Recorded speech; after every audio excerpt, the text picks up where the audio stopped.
Tonight, your phone is going to buzz. You'll feel it before you even register the sound. Your hand will move before your brain finishes the thought. You'll check it, even if you were mid-sentence, even if nothing important is happening in your life right now.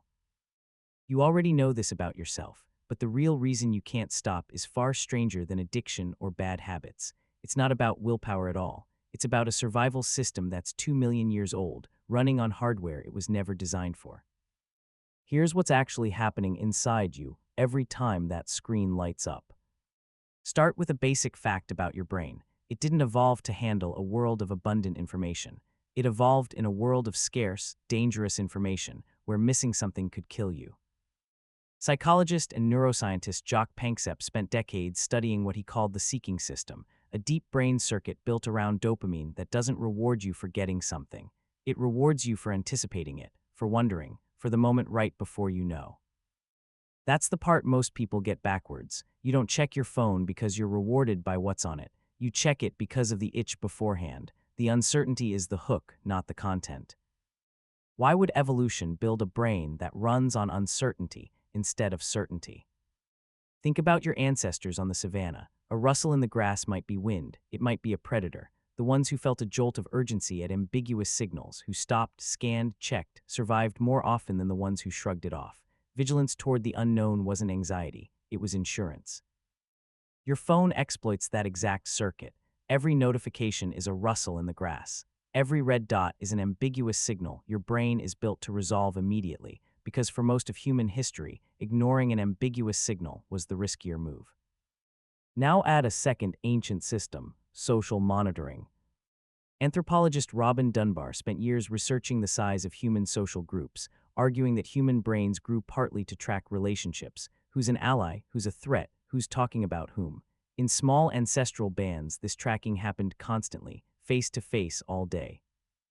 You needed to know your standing in the group. Falling out of favor in a group of 30 people wasn't a bruised ego. It could mean losing protection, food sharing, survival itself. That instinct never left. It just lost its original size limit. Every like, every notification, every message thread is your ancient status tracking system trying to answer the same question it always asked. Where do I stand with my group right now? Except now the group isn't 30 people you see every day. It's an audience your brain can't actually comprehend, one that never stops sending signals. Here's where it gets stranger still. Behavioral researcher B.F. Skinner demonstrated decades ago that the most addictive reward pattern isn't a reward you get every time. It's a reward you get unpredictably. He called it a variable ratio schedule, and it's the same mechanism that makes slot machines so hard to walk away from. Your phone runs on this exact schedule, whether or not anyone designed it that way on purpose. Sometimes you check and there's nothing. Sometimes there's a message that changes your whole day. You never know which one it'll be. That unpredictability isn't a bug in your self-control. It's the single most effective hook a reward system can have, and your phone delivers it every few minutes. Put those three systems together: a brain wired to chase uncertainty, a brain wired to track social standing obsessively, a brain wired to respond hardest to unpredictable rewards. None of that was designed by evolution to trap you. It was designed to keep a version of you alive that no longer exists, in an environment that no longer exists, facing threats that no longer exist in that form. You are not weak-willed. You are running ancient software on hardware built by people who never once, in 2 million years, had to figure out how to put a device down.